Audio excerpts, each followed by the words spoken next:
Red Location was the first settled black township of Port Elizabeth.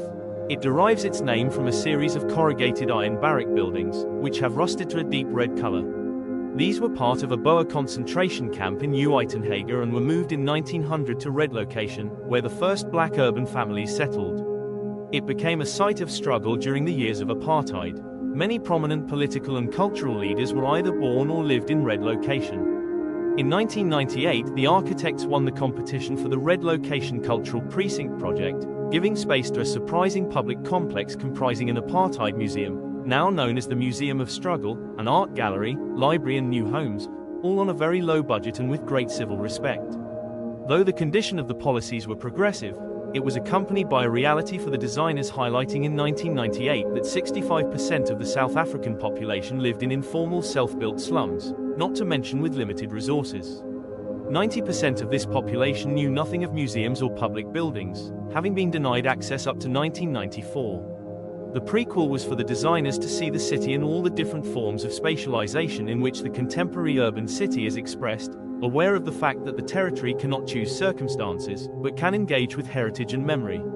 The toponym Red Location continues to exist, including in references of the township inhabitants. Since 1999 and since the construction of the Red Location Cultural Precinct, the Res Location area has begun to gradually gain supralocal importance, and consequently the toponym, Red Location, has come to mean an area vaster than the original one.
Phase 2 of the Red Location Precinct comprises of an art gallery, library and archive. Opposite the new Red Location Museum, a library has been built that includes a digital library and school of informatics with an internet cafe. The sawtooth roof lets in light from the south and is carefully modulated to exclude any direct light. The floor of the library is landscaped to create a series of rooms within rooms.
The archive is attached to the library and will house the archives of the main city library, as well as the library's collection of struggle literature. The archive will form an important part of the museum's program of research. The double-story archive library has been designed with a timber box-like form which lies parallel to the adjoining road. The idea is that the building will evoke memories and associations with the Ark, timber caskets and treasure chests. The external treatment of the buildings seeks to emphasize these connections.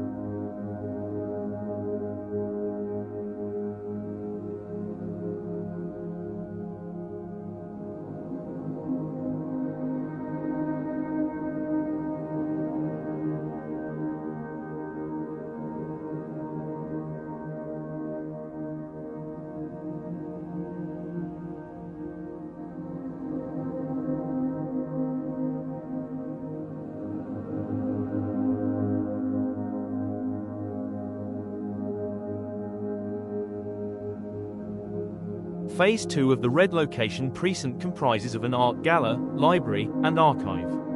The new buildings are clustered street the intersection of Olaf Palm Avenue and Avenue C, diagonally opposite the new Red Location Museum. The art gallery will host local exhibitions of township art and will also accommodate a permanent collection of Eastern Cape struggle art, which will be shared with the Nelson Mandela Art Gallery. Large rectangular south-facing light scoops give shape to the internal gallery spaces. The gallery creates a U-shaped entrance courtyard, in which an original corrugated iron bungalow of 1902 is located. The front face of the gallery is inflected at 45 degrees to the corner, and a huge sharp front window acts as a lens through which the public can view the inside of the gallery. The art gallery was awarded the Icon Magazine Building of the Year award in 2014.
The museum comprises of a series of 12 unmarked, rusty boxes offering a set of different memories of the struggle in South Africa.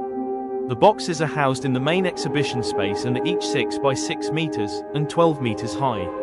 The contents of the boxes are revealed only on entering them. There is no sequence, but the contents and themes of the boxes are juxtaposed. The experience in each box is a total one.